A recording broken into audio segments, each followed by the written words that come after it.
nyari permasalahannya apa, problemnya apa di perancangan arsitektur 3 itu, oh tapak program ruang, nah itu masuk ke sini semua. Baru melakukan collect information, seperti data-data yang ada di lapangan dikumpulkan, studi presiden itu masuk di sini. Kemudian brainstorming dan analisis ide. Jadi teman-teman sudah melakukan dari proses mendefinisi permasalahan tadi, kemudian melakukan studi presiden, itu sebenarnya teman-teman sudah melakukan proses analisa ini. Melakukan brainstorming, oh itu loh, saya mengambil kafe dan cottage di bangunan A itu, sistem strukturnya seperti ini. Bentuknya simetris, kemudian bentuknya melakukan perubahan dengan penambahan abstraktif, subtraktif, seperti itu ya. Itu sudah melakukan brainstorming. Kemudian teman-teman melakukan develop, jadi dari permasalahan itu dikembangkan. Nah, ini yang dimaksud desain proses itu seperti ini, bergeraknya gitu. Tetapi nggak menutup kemungkinan ketika sudah sampai desain development, teman-teman balik lagi ke desain precedence atau apa studi precedence, bisa seperti itu. Yang saya bilang fluktuatif itu bergeraknya nggak hanya maju, tetapi juga mundur juga. Kalau ilmu eksak enggak, kalau dia mau ke tempat A ya dia ke A. Rumusan, tujuan, masalah sudah ketemu, dia ya jalan aja terus, nggak akan kembali. Tapi kalau di desain, di kita sebagai desainer, kita perlu validasi. Jadi kalau sudah dapat data-data ya divalidasi, dikonsepkan, kita balik lagi ke programming bisa aja itu seperti itu. Gitu ya. Jadi design thinking itu kita tidak bergerak maju, tetapi tidak hanya bergerak maju, tetapi juga mundur juga. Kita melihat yang ke belakang. Jadi kita juga melihat studi sebelumnya, kemudian presiden kemarin loh sistem strukturnya gini. Oh saya implementasikan di bangunan kayak gini saya. Makanya nanti ketika sudah masuk tapak, Pak, saya boleh mau merubah programming nggak? Nah sebenarnya boleh. Kenapa? Karena kalau desain proses dan desain thinkingnya desainer, itu kita bergeraknya nggak hanya maju, tapi kita juga ini ya, maju mundur seperti itu. Makanya desain tidak pernah ada yang selesai. Gitu. Jadi desain itu kalau misalnya sudah final gitu ya, mungkin bagi arsiteknya final, tapi bagi klien, bagi arsitek lain itu belum final, mesti ada kritikan. Gitu. Jadi desain belum ada yang selesai, karena setiap proses desain tadi apa maju mundur maju mundur. Nah kalau di programming masuknya di mana Pak? Apakah di define problem, step collection information, atau brainstorming analysis? Nah kalau programming itu masuk ke brainstorming dan analisis ide. Karena teman-teman di programming sudah mengeluarkan ide, menganalisa ide ruang nanti yang akan diimplementasikan di produk konsep dan rancangannya seperti apa itu ya. Tuh, jadi ini ada 6 stepnya. Terus kalau kita kaitkan dengan arsitek, sebenarnya ini ya, jadi ada fakta analisis. Ini kita masuk ke presiden kemarin, kita sudah menetapkan judul proyeknya, perancangan, cottage, dan lain-lain. Data proyek, luasan, pemilik proyek, bla bla bla itu nanti teman-teman kumpulkan. Ini dalam bentuk data. Terus nanti hari ini kita masuk ke aktivitas ini, kebutuhan aktivitas, fungsi, tapak minggu depan ya. Ini masuk fakta dan analisis, itu masuk ke tahapan programming. Nanti tahap selanjutnya setelah data-data yang sudah teman-teman kumpulkan dan sedikit analisa data display itu tadi, apa Pak yang dilakukan? Masuk ke konsep. Analisanya kan sudah masuk ke konsep. Nah, di konsep itu nanti teman-teman bikin ini. Sehingga ketika sudah masuk konsep, katakanlah sudah menganalisa konsep, menganalisa data tapak gitu, maka konsep yang keluar adalah konsep tapaknya. Kemudian masuk ke pradesain. Jadi kalau sudah ada konsep tapaknya, ya pradesainnya berarti sudah masuk ke seperti kriteria-kriteria tapaknya harus seperti apa. Oh harus berkontur, kemudian pola tata masanya seperti apa. Baru nanti masuk ke layout, landscape, kemudian masuk juga ke side plan seperti itu ya. Ini tahapannya. Nah kita masuk ke tahapan programming setelah presiden. Jadi setelah presiden programming ke program ruang. Nah, ini ya. Nah, yang dimaksud program itu apa? Tahapan perancangan dari preseden ke program ruang. Jadi pemrograman dalam arsitek dapat dikatakan sebagai proses menggali fakta-fakta. Jadi masih cari fakta-fakta. Jadi sumbernya nanti teman-teman harus dari fakta, nggak boleh ngambil sesuai estimasi. Luasnya ruang, suka-suka saya, kotet saya pengen 5 kali 5, itu nggak boleh, harus sesuai fakta. Oh, kalau untuk standarnya di data arsitek, luasan cottage harus sekian, Pak. Nah, itu harus sesuai fakta-fakta. Hingga menetapkan kebutuhan-kebutuhan ruang. Jadi ruang-ruang yang teman-teman nanti buat, itu harus sesuai fakta, harus sesuai data yang ada di berbagai sumber. Nanti sumbernya apa aja, nanti saya jelaskan ya sumbernya. Nah, di dalamnya itu juga terdapat sejumlah pertimbangan, seperti fungsi, aktivitas, pelakunya siapa, dan waktu guna. Nah, kalau untuk waktu guna itu nanti saya nggak memasukkan di template-nya untuk waktu guna. Mungkin teman-teman nanti bisa nambahkan ya, karena banyak sebenarnya programming itu nanti template yang saya berikan dalam bentuk ini ya nanti ya Excel ya. Jadi di Excel teman-teman tinggal masukkan fungsi ruangnya, aktivitasnya apa. Tuh. Nah, tahapan pertama dalam programming itu apa? Yang pertama, kemarin saya sudah lakukan trigger ke teman-teman. Sudah saya kasih pancingan ya, kalau misalnya sempat cari dong analis pelakunya dan pengguna. Gitu. Nah, ini yang disebut programming. Jadi analisa yang dilakukan teman-teman adalah analisa pelaku dan aktivitas. Nah, untuk PA3, teman-teman, untuk analisa pelaku dan aktivitas itu untuk apa, Pak? Jadi analisa pelaku dan aktivitas itu untuk menentukan kebutuhan ruang. Nah, di sini untuk menentukan kebutuhan ruang ini harusnya teman-teman harus melakukan analisa pelakunya siapa dan aktivitasnya apa dulu. Dengan melakukan simulasi pola aktivitas dan pelaku aktivitas. Sehingga tahu, oh area cafe indoor itu pelakunya siapa, aktivitasnya apa. Kalau ini kita balik, karena perancangan arsitektur 3 di perancangan itu diberikan bertahap ya. Jadi kebutuhan ruangnya itu kita berikan dulu. Nanti kalau teman-teman ini nyari kebutuhan ruangnya ini sendiri dari pelaku dan aktivitas, bobot di PA3-nya terlalu berat karena ini fokusnya nanti ke tapak gitu. Makanya kenapa kok kebutuhan ruangnya kalau teman-teman cek ya nanti di job sheet itu kok sudah ditentukan, kenapa tidak mahasiswa yang menentukan? Perancangan itu diberikan bertahap, dikenalkan bertahap. Kalau ini disuruh nyari, idealnya ini memang harus mencari sendiri. Proses nyari kebutuhan ruangnya dari mana, Pak? Ya menentukan pelakunya siapa, aktivitasnya apa, nanti baru ketemu kebutuhan ruang. Tapi kita tidak melakukan itu di perancangan 3, tapi di perancangan next 4, 5, 6 teman-teman ini kebutuhan ruangnya ini kosong, cari sendiri.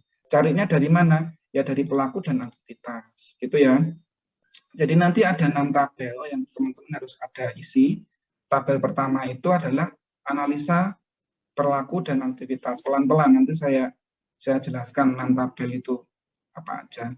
Tabel pertama, teman-teman mencari analisa pelaku dan aktivitas untuk mendapatkan area kebutuhan ruang. Nah, kebutuhan ruang ini sudah ada di job sheet, nanti dicek kalau nggak salah kurang lebih 23 kebutuhan ruang.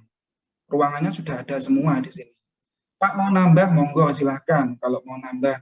Saya kemarin dari studi presiden ternyata area resto itu ada yang outdoor dan indoor, Pak. Gitu.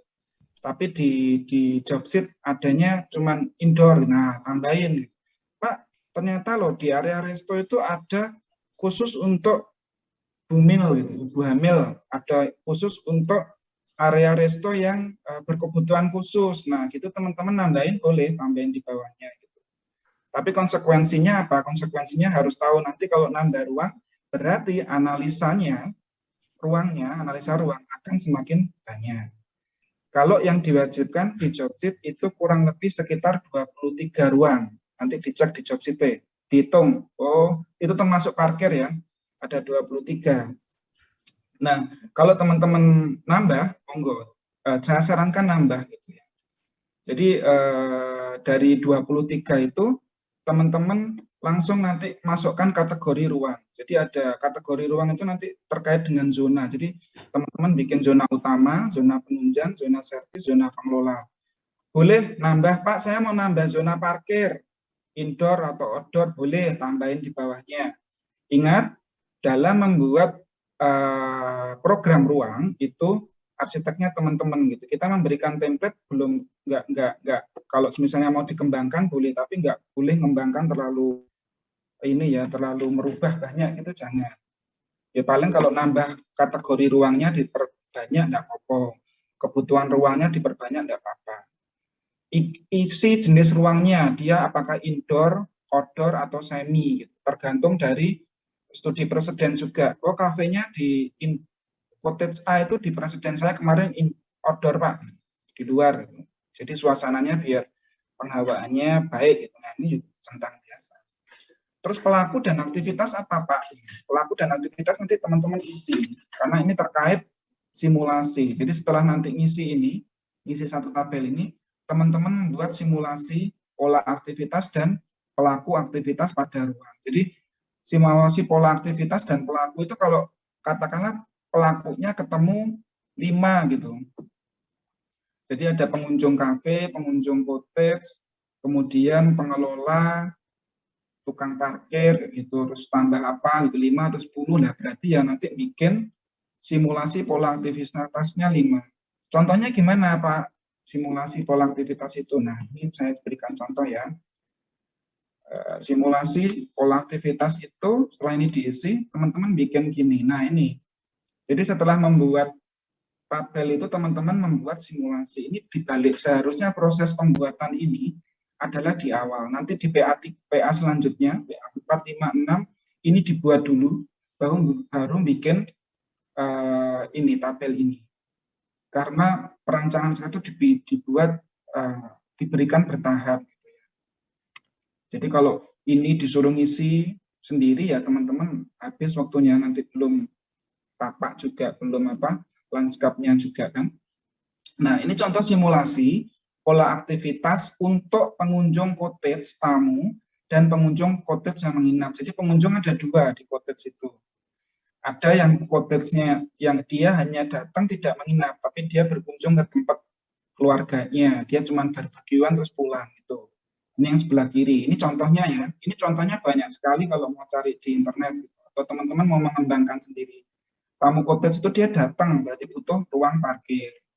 Berkunjung berarti butuh ruang tamu. Pulang istirahat berkunjung dia istirahat, makan, minum, sholat, toilet, rekreatif, menginap. Nah ini kan butuh ruangan semua. Pulang butuh tempat parkir. Nah itu baru keluar ruangannya. Kalau ini dibalik, ruangannya ditentukan dulu karena bertahap berikannya rancangan. Nah yang sebelah kanan bawah ini adalah pengunjung cottage yang menginap. Dia datang check-in dulu. Nah berarti kan butuh ruang check-in. Nah teman-teman, oh nambahin nih, saya ruang check-in deh, gitu, tambahin ruang check-in di kebutuhan ruang saya. Dia bisa juga setelah check-in mau sewa kamar, tidur, check out, keluar, parkir. Ya. Terus ke restoran, ke ruang seminar, ke ruang rekreasi, ruang meeting. Nah, untuk simulasi pola aktivitas ini teman-teman mengembangkan sendiri boleh, cari sumber dari luar boleh, tetapi kalau mencari sumber dari luar harus menyertakan di bawahnya dan harus melakukan editing gitu. Jadi nggak boleh tahu-tahu mengambil gitu. Kadang-kadang deskripsi itu gitu, teman kakak tingkat kalian tuh ngambil dari skripsi yang lain atau ngambil dari skripsi sebelumnya. Malas, memang paling malas bikin ini, paling susah karena bikin tabel kayak gini, chart-chart seperti ini ya. Ini adalah simulasi pola aktivitas seperti ini. Jadi teman-teman bikin itu dulu. Setelah itu selesai, baru ke tahap 2. Nah ini yang paling penting. Rata-rata itu ini juga paling malas. Program ruang, bikin modul matra ruang. Ini sudah pada diajari belum di PA2? Untuk simulasi modul. Sudah ya. Nah, kalau ada 23 ruang, berarti teman-teman membuat simulasi modul matranya ya juga 23 ruang. Dibagi satu kelompok 5 kan, ya 5-5 gitu kan. sebenarnya ringan ya, 55. Kalau PA2 dulu kan banyak, karena satu individu kan ya itu dulu ya. Kelompok apa individu PA2? Nah itu pertama adalah sama ya, kategori ruangnya sudah didapat dari tabel sebelumnya. Nah, ini kan sudah ada kategori utama, penunjang, servis, ini sudah didapat dari sini. Nah nanti ini ada Excel-nya semua, teman-teman tinggal masukin. Modul materai ya, utama, penunjang, servis, pengelola. Sudah saya bilang tadi kalau mau nambah 5, parkir, dan lain-lain boleh. Nama ruang cafe indoor. Cafe indoor kira-kira butuh apa? Furniture, meja, kursi, lemari, dan sebagainya. Kapasitas pengguna jangan lupa. Sumbernya harus benar-benar sumber data yang akurat. Teman-teman sudah dapat SNI kemarin di-share dari Pak Anka, sudah dikasih apa trigger itu biar nyari itu SNI. Triggernya wes ada 2 itu, terus dari NAD, dari AD, data arsitek, kemudian dari asumsi ya. Asumsi boleh dilakukan apabila itu sudah benar-benar nggak ada data yang dapat gitu. Atau mungkin dari vendor itu juga bisa cari dari IKEA langsung, itu enggak apa-apa. Itu ya. Simulasi modul matra, berarti bikin modulnya. Sirkulasi, nanti nentuin sirkulasinya gimana Pak, nanti saya jelaskan. Kemudian dapat luasan ruang. Saya rasa ini saya tidak perlu menjelaskan karena sudah dapat dari PA sebelumnya. Jadi kalau ada 23 ruang, ya harus 23 ruang disimulasikan. Paling yang agak susah nanti di area-area yang agak besar nih loh, cafe indoor, outdoor, resto, cottage. Kalau kolam renang kan sudah ada standarnya, ya tinggal digambar aja dari standar data arsitek atau mungkin dari Nevret ya. Terus laundry kayak gitu. Nah ini ya, jadi modul matra ruang diambil dari data yang sudah benar-benar akurat. Contohnya untuk kamar mandi. Kamar mandi ini kamar mandi ini 1,6 kali berapa ini standarnya ya, jadi sesuai standar sudah nggak bisa diutak-atik. Kalau mau nambah sirkulasi, yang saya bilang sirkulasi 100% sirkulasi ini apabila orang itu kayak gini, ini satu sirkulasi, ini berarti 3/4, 25% dari 100% sirkulasi. Seperti ini ya, jadi sirkulasinya 100% kalau seperti ini ya. Itu untuk sirkulasi ruang ya. Tetapi kalau sudah mau sirkulasi langsung, nanti sirkulasinya mau di belakang, artinya nggak per ruang seperti ini. Kalau mau per ruang boleh sirkulasinya, mau per satuan fungsi juga boleh, katakanlah sirkulasi belakang. Nah di sini sirkulasi per satuan ruang ini boleh langsung berapa persen, atau ditulis di utama sirkulasi berapa persen langsung dari luasan ruang utama ini boleh juga. Ada dua opsi ya untuk sirkulasi. Nah, untuk standar presentasi sirkulasi sudah ada. Jadi di time server itu sudah ada 5-10% itu adalah standar minimumnya. Itu. Terus untuk kebutuhan keluasan sirkulasi, saya sarankan di atas 20 semua. Kenapa? Karena nanti kita butuh kenyamanan fisik ya. Kalau sudah banyak kegiatan itu baru 70-100. Biasanya parkir itu sirkulasinya 100. Itu ya. Itu untuk menentukan sirkulasi seperti itu. Tuntutan spesifik kegiatan untuk kegiatan tertentu. Tapi kalau teman-teman itu mau akurat, yang bikin dari modul ruang itu dihitung sirkulasi kan ini. Nanti masuk sirkulasi berarti. Ini berapa persen dari, nah ini sirkulasinya. Nah, ini berapa persen dari luasan ini baru ketemu sirkulasinya. Sirkulasi bukan langsung 20%, 30% gitu sebenarnya. Dia ngitungnya adalah dari ini, berarti ini satu orang ini satu sirkulasi. Nah, ini satu sirkulasi. Kayak gitu ya, jadi presentasi sirkulasi harus ada dasarnya dari time server. Jangan langsung 30, 40 gitu, harus tahu. Nggak mungkin toh, misalnya ruang janitor itu butuh nggak keleluasan sirkulasi. Oh ternyata dia tuntutan spesifik kegiatannya harus Karena di janitor itu butuh untuk banyak alat ya, berarti pakai 50%. Jadi teman-teman membuat asumsi-asumsi seperti itu. Kayak gitu ya. Itu untuk modul atau matra ruang. Sumbernya dari SNI yang pertama. NAD, DA, vendor. Kalau ada vendor baru asumsi, kalau memang benar-benar tidak dapat itu asumsi. Nah, asumsi itu juga bisa dari SNI atau NAD yang teman-teman lakukan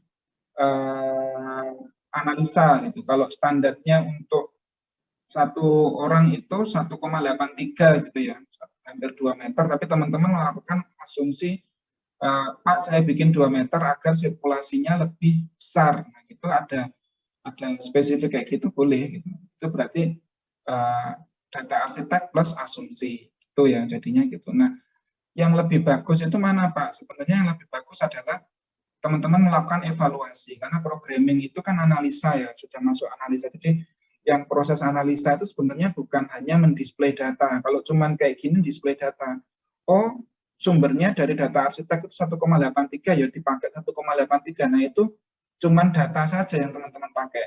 Tapi kalau teman-teman 183 plus sirkulasi, nah itu kan teman-teman melakukan evaluasi atau melakukan analisa. Nah itu baru programming. Jadi teman-teman melakukan proses analisa itu sudah masuk programming, memprogram. Mau program saya kalau standarnya 1,8 saya bikin 1,9 dengan estimasi atau asumsi saya agar sirkulasinya lebih besar gitu. Itu boleh itu asumsi. Itu baru asumsi. Itu ya. Nah, setelah mendapat modul atau matra ruang tadi dari tabel itu tadi, tabel ini ada 23 berarti di sini nanti ya, 23 ruang, 23 kotak. Kalau lebih ya berarti lebih.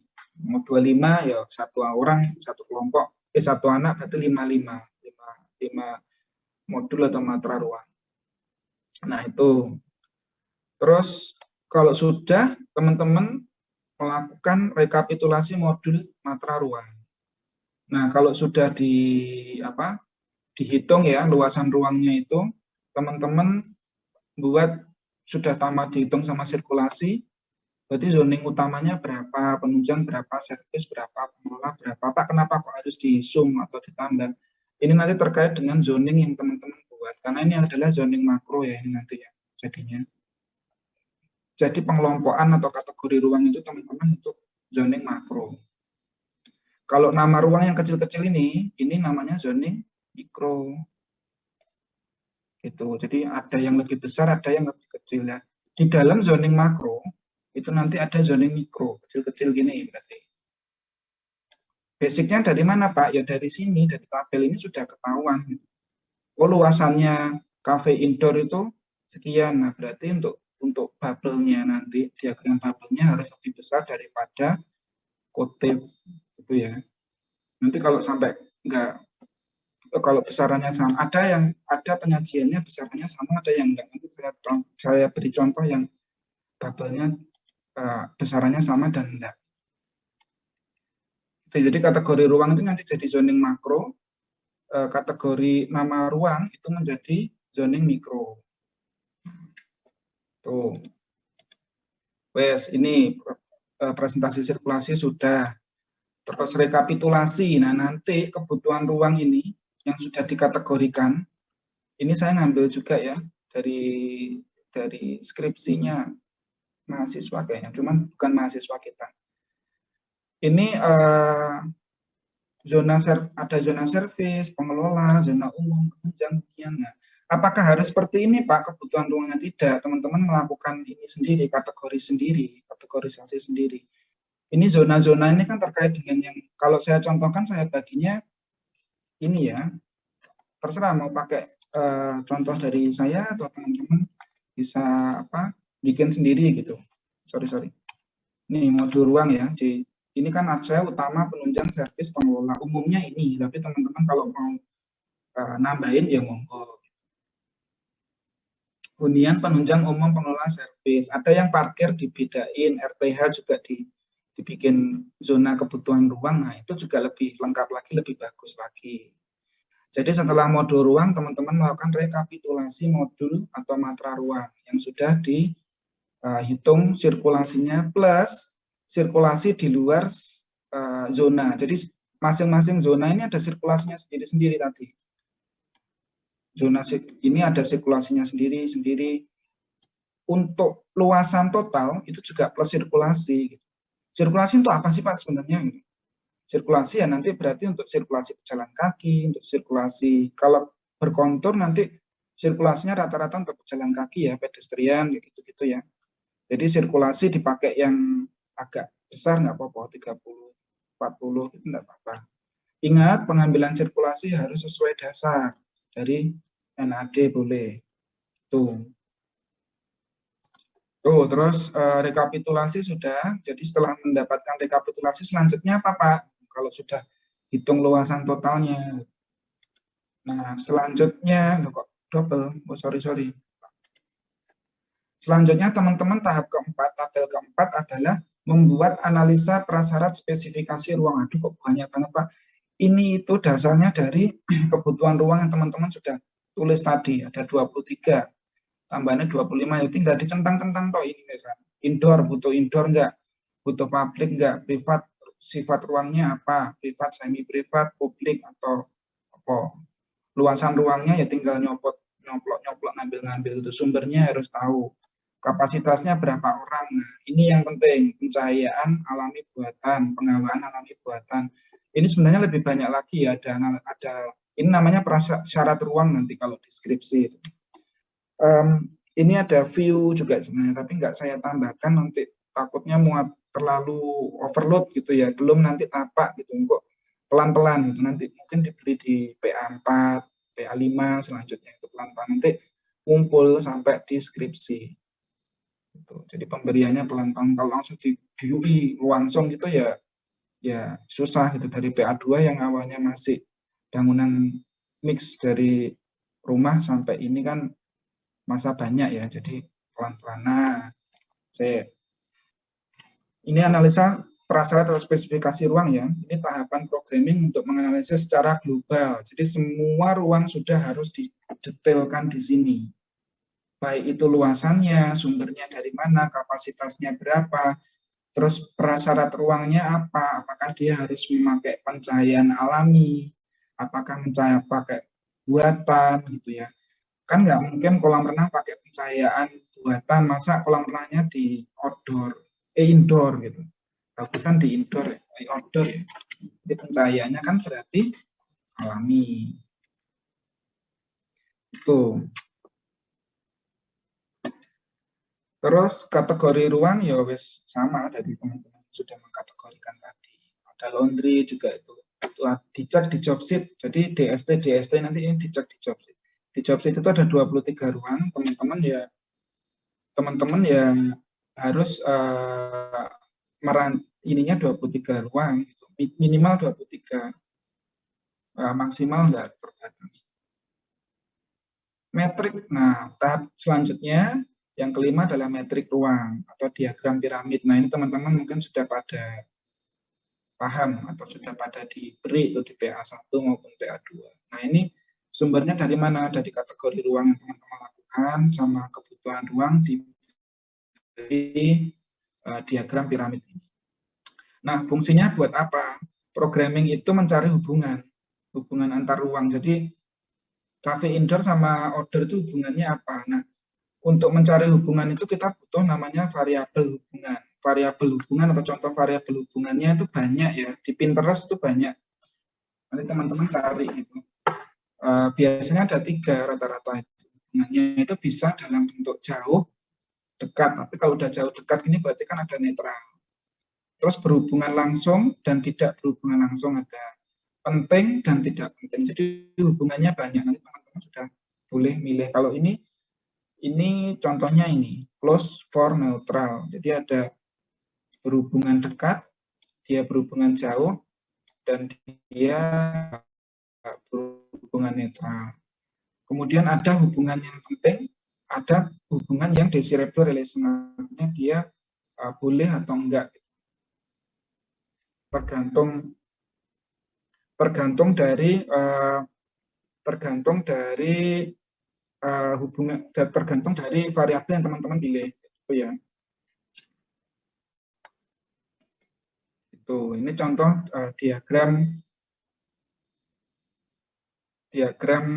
piramidnya. Nah, setelah diagram piramid apa Pak? Nah, ini sudah teman-teman sudah ada banyak ya contoh-contoh di Pinterest itu. Program ruang dari diagram gelembung. Jadi diagram gelembungnya ini yang saya bilang tadi. Jadi untuk menentukan gelembung ini jangan sama gelembungnya kalau bisa. Kenapa? Karena kan teman-teman sudah membuat luasannya. Jadi luasan lawns ini bakal lebih besar daripada kitchen. Karena mungkin di program ruangnya kebutuhan lawns itu katakanlah 100 meter persegi sudah dihitung, sudah termasuk include sirkulasi ya. Kitchennya ternyata butuh sekitar 60. Nah, berarti kan antara lawns dan kitchen harus lebih besar daripada lawns.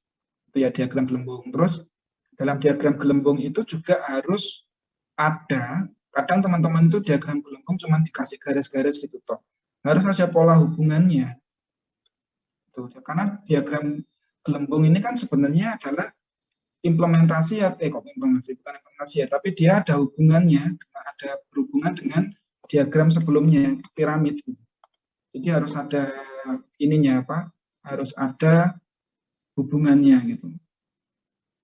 Nah ini ya, jadi variabelnya harus sama. Kalau variabelnya di metrik ruang diagram piramid itu pakai dekat jauh, berarti di sini juga hubungannya harus dekat dan jauh. Ini berarti kalau garis-garis putus-putus apa, garis dua ini apa, garis ini apa. Ini ada legendnya kan nih, garis putus-putus ini apa? Ya, kelihatannya. Itu ya, jadi diagram gelembung harus pertama gelembungnya harus beda-beda sesuai dengan besaran di program di ininya kebutuhan ruangnya, luasan ruangnya. Gitu. Pak, ini kok warnanya beda-beda, kenapa? Ini nanti terkait zoning. Ini rupanya sudah dibedakan. Jadi zoning mikronya itu dikasih warna yang berbeda karena disesuaikan dengan zoning mikronya. Ini juga warna beda-beda. Boleh nanti seperti ini. Lebih gampang memang dibedakan gini, jadi tahu kalau untuk zoning umum itu fungsinya buat apa. Kalau teman-teman mau membedakan berdasarkan kategori, nanti saya jelaskan kategori itu seperti apa. Yang penting dalam diagram gelembung dan diagram piramid itu ininya harus variabelnya harus sama, variabel penghubungnya harus sama. Nah itu ya diagram gelembung. Nah ini contohnya ya, korelasinya antara piramid dengan diagram gelembung. Bubble itu harus sinkron. Terus ini contohnya membuat hotel ini. Yuk kita coba satu yuk. Auditorium sama bedroom. Bedroom berarti tempat kamar mandi. Auditorium sama bedroom berhubungan nggak? Mas. Nah, mas ini dia pakai variabelnya harus, ini nggak begitu harus. Would be nice itu berarti tidak wajib, artinya boleh ada, boleh enggak. Gitu ya. Ini juga harus sama, untuk diagram bubble-nya juga harus sama variabelnya. Tapi dia dalam bentuk garis. Kalau untuk kalau untuk diagram gelembung, tapi variabelnya ini, nah yang saya bilang variabel ini harus sama. Must, should, would be nice. Tapi kalau untuk penghubungnya, icon penghubungnya beda enggak apa-apa. Yang penting variabelnya sama. Boleh pakai, kadang teman-teman berhubungan, tidak berhubungan sama sekali, terus apa satunya itu? Itu boleh pakai kayak gitu. Tapi kalau menurut saya lebih enak itu must, should, dan would be nice. Jadi kalau ada lebih bagus. Itu kalau dikasih berdekatan itu lebih bagus. Itu ya. Ini contohnya ya, auditorium dan bedroom. Ini must, berarti harus ada. Kita cek ya di metriknya ya, di gelembungnya. Auditoriumnya mana? Ini. Auditorium dan bedroom. Nah, ini garisnya lurus mas. Nah, berarti sudah benar. Nah, itu ya. Jadi nanti untuk diagram gelembung dan metrik itu mungkin nanti yang ngerjakan satu orang yang dianggap bisa expert di sini. Karena kalau misalnya diagram gelembungnya dikerjakan si A, diagram metriknya, piramidnya dikerjakan si B, takutnya nggak sinkron. Boleh kok mau dikerjakan kelompok, digeruduk, dikeroyok, nggak apa-apa. Tetapi yang penting hasil akhirnya sinkron. Gitu ya. Jadi ada yang disebut diagram metrik dan gelembung. Nah, selanjutnya ini contohnya ya. Jadi teman-teman nanti kalau yang ini mungkin lebih sederhana, dia penggolongannya bukan mikro. Kalau ini saya lihat diagram diagram gelembungnya dari mikro, yang ini piramid dan gelembungnya dari mikro. Tapi kalau yang ini dari makro, jadi dia dari makro fungsi. Kalau kita kan makro bukan fungsi ya ini, makro fungsi juga yang utama, penunjang, servis, pengelola. Nah, gini ya. Kalau ini dari makro hotel, water sport, ini kan ada dua fungsi. Mikronya kecil-kecil ini, tapi ini penyajiannya penyajiannya menggunakan zoning ini kategori ruangnya menggunakan kategori makro. Boleh menggunakan mikro, boleh menggunakan makro. Kalau mikro mungkin lebih susah, tapi untuk pengzoningannya nanti teman-teman lebih gampang. Karena metrik gelembung ini nanti ketika masuk diberikan tapak, setelah teman-teman dapat tapak ya, itu jadi zoning. Jadi ketika ini sudah matang ininya, zoningnya matang, bubble-nya ini sudah matang, zoning mikronya, di bubble mikronya sudah matang, nanti minggu depan diberi materi tapak, zoning ini tadi dilebok nening gini tapak, itu enak gitu.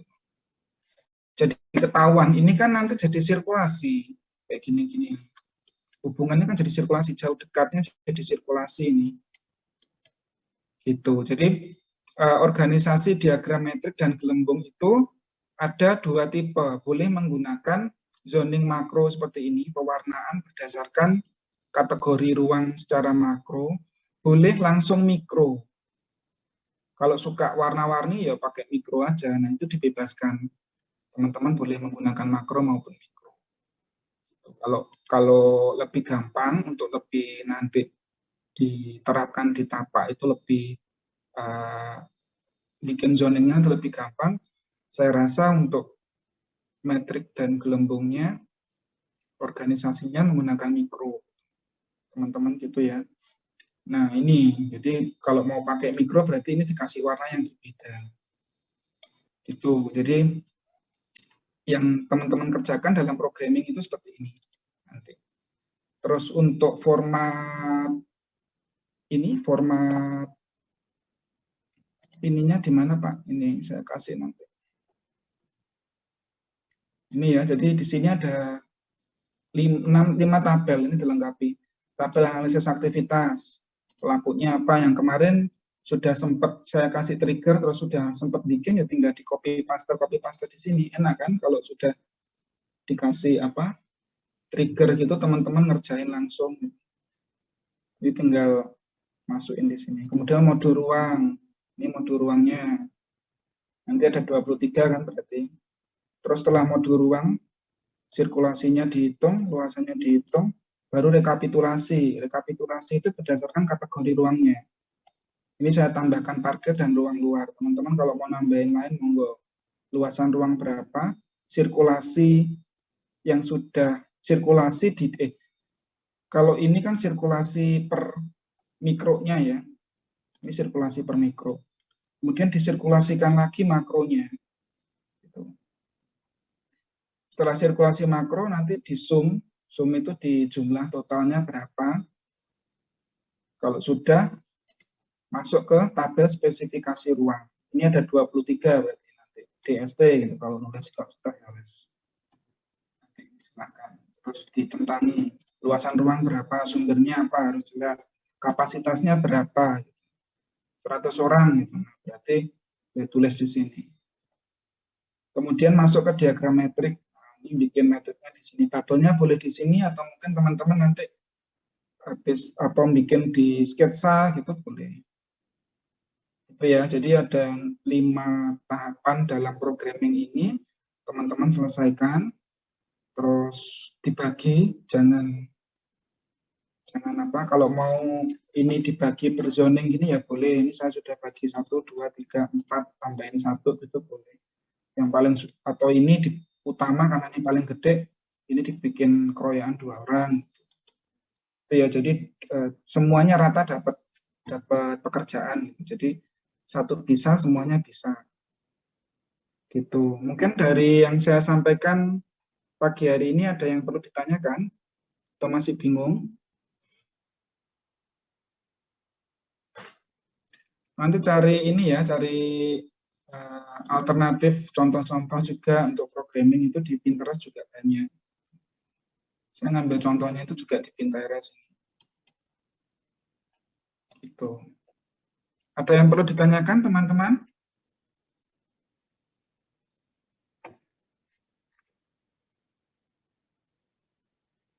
Kalau ada, raise hand. Atau langsung tanya. Silakan yang bertanya.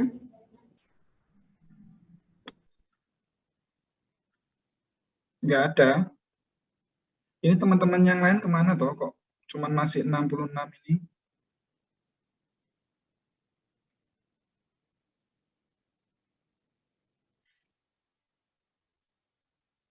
Ini kita beli deadline kapan ya Bu Laksmi ya, Pak Hamka? Kira-kira untuk programming ini?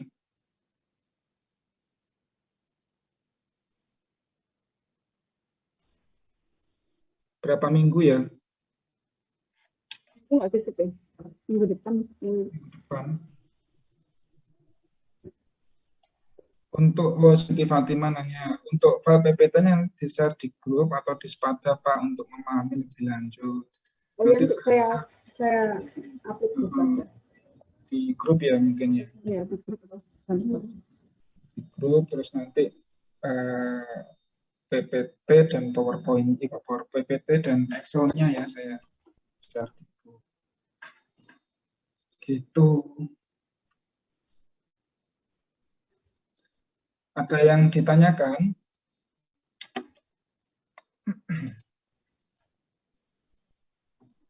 Nah ini ya kebutuhan ruang itu teman-teman nanti ini 23, jadi ruangan kalau di jobset itu nambahin silahkan. 23 termasuk parkir kalau nggak salah itu ya. Udah. Terus ada juga kayak auditorium, ruang terbukanya, terus jangan lupa juga nanti tambahkan fasilitas untuk di modul ruang ini ya teman-teman ya. Tambahkan fasilitas untuk orang yang berkebutuhan khusus. Katakanlah di situ ada tangga gitu. Mungkin ada teman-teman menyimulasikan tangga kalau mau 2 lantai, ya itu berarti nanti harus ada remnya. Rem itu juga harus dihitung, cari standarnya kayak gitu ya. Terus kalau ada ruang terbuka seperti untuk ruang makan itu bisa cari untuk ruang busu, ibu menyusui itu juga harus ada. Terus friendly user, jadi penggunanya siapa aja dia bisa. Kalau bangunan berkontur nanti usahakan juga RAM-RAM itu yang perlu penghitungannya, makanya membutuhkan sirkulasi yang besar. Karena nanti kan mesti bisa cut and fill, terus bisa bisa naik turun gitu, jadi RAM-nya lebih besar. Makanya sirkulasinya kenapa gak dibuat besar? Yaitu tadi untuk jaga ini kekurangan ruang. Jangan sampai karena butuh ruang, akhirnya yang ruangnya harus besar gitu karena ngitung programnya kecil, akhirnya solusinya di cut and fill. Itu jangan ya. Itu. Oke, ada pertanyaan? Kalau tidak ada, mungkin nanti ini akan saya share dan teman-teman segera mengerjakan di studio, di rumah masing-masing dan kelompok ya, berarti ya, tetap harus kelompok. Rabu itu kita cek teman-teman sampai mana kira-kira. Ini sudah enak, maksudnya sudah ada Excel-nya, teman-teman tinggal masuk-masuk. Kan itu ada 5 tabel, mau dibagi satu tabel ya boleh. Mau dibagi satu tabel itu untuk 5-5-nya dikeroyok ya bisa. Gitu.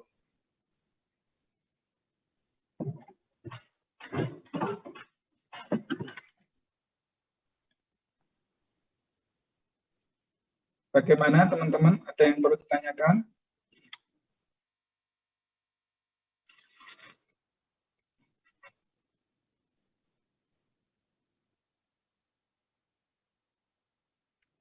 Tidak ada. Mungkin dari Bu Laksmi dan Pak Hamka ada yang perlu ditambahkan, Pak?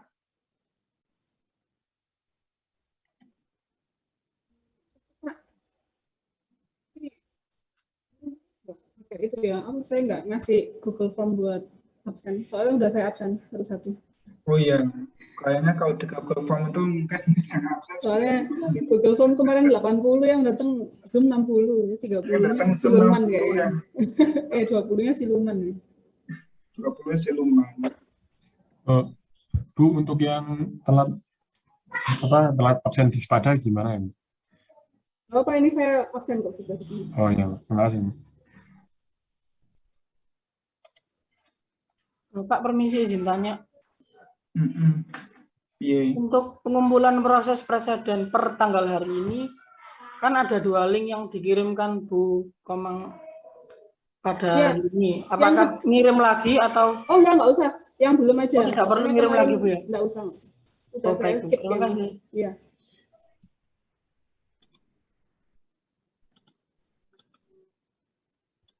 Mungkin dari Pak Angka, ini kira-kira untuk program uangnya bisa sampai kapan ya deadline-nya?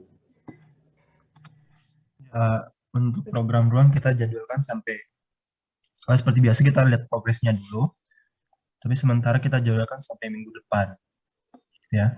Tapi hari Senin seperti biasa kita lihat Rabu nanti progresnya, terus Senin kita lihat lagi sehingga Senin bisa minggu depan bisa selesai gitu. Nanti kita lihat ya kondisinya di minggu depan. Kalau misalkan memang memungkinkan minggu depan di Rabunya kita sudah bisa masuk di materi yang baru, masuk ke tapak ya. Iya.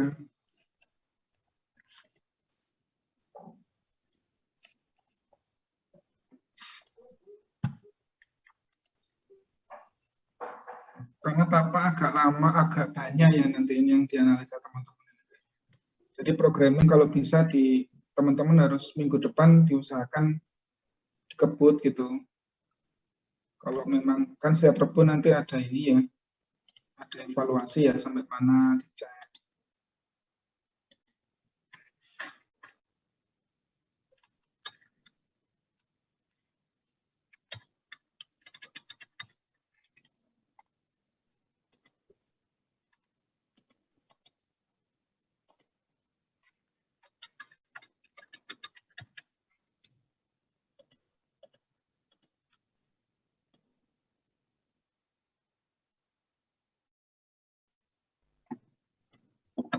Ini saya kirim di Zoom ya, ininya ya, Excel sama program ruangnya sama mungkin teman-teman nanti bisa downloadnya.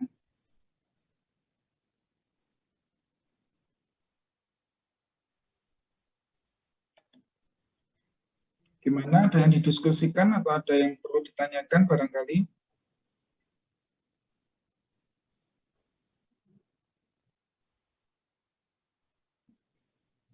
Tidak ada.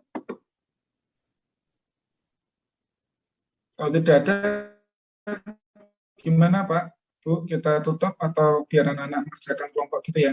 Ya, saya rasa gitu aja sih. Ya gitu aja ya Pak ya. Monggo Bu Laksmi ditutup ya. Terima kasih untuk materinya Pak Stan dan Pak Angka dan teman-teman semua yang sudah hadir. Terima kasih. Jangan lupa untuk mengumpulkan tugas presiden hari ini minimal jam 12. Nanti saya cek jamnya juga. Pengumpulannya sudah ada jamnya. Terus ya, terima kasih. Hari Rabu kita bertemu kembali mungkin di break room juga. Kita monitoring per kelompoknya. Bagaimana progresnya. Jadi hari ini kalau bisa kalian sudah sudah mulai mengerjakan.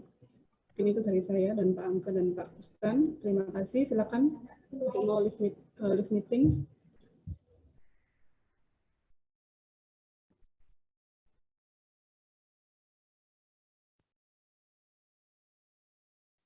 Ya, silakan kalau mau masih download itunya, PPT-nya dari Pak Stan.